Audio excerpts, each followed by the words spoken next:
মানে তার নীতি আসছে ভিতরে আমার ভাই আছে হ্যাঁ ভাইকে দিয়েছে তার মেয়ে আসছে জামাই আসছে আমরা অনেকেই আসছি খুব ভালো লাগতেছে আসুক ভাইয়ের পাশে পাই তাই এবং আমার ছাত্র ভাইদেরকেও আমি ধন্যবাদ জানাই তাদের কারণে আজ আমরা এই বাইরের আলো দেখতে পাচ্ছি এবং আমার 17 বছর আমরা বিডিআর ওয়ালটন আবারও মিলিনিয়ার অফারে ওয়ালটন ফ্রিজ কিনে আপনিও হয়ে যেতে পারেন মিলিয়নিয়ার। মিলিনিয়ার ছড়াছড়ি দেশ জুড়ে, এটা শুধু ওয়ালটনই পারে।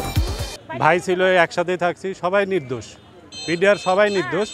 আমি চাই যাতে দ্রুত এই নিউজ সরকার যাতে দ্রুত সবাইকে বের করে দেয়। 17 বছর ভিতরে ছিলাম, বাট আমি আল্লাহ বিল্লাহ করে এই দিন পার করছি। এর বাইরে গেছে আল্লাহ পাক সুস্থ রাখছে এতটুকু। না, এখন আমি এই মুহূর্তে কাউকে দায়ী করছি না।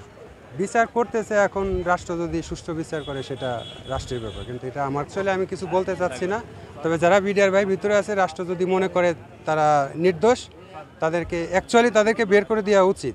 মানে আমরা সবাই নির্দোষ, আমাদেরকে যদি রাষ্ট্র ভালো মনে করে যে না তারা নির্দোষ ছিল 17 বছরে আমরা তাদের উপর অবিচার করছি, তো রাষ্ট্র যদি মনে করে তাহলে তাদেরকে মানে মুক্তি দিচ্ছে বলতে পারবো না ভাই।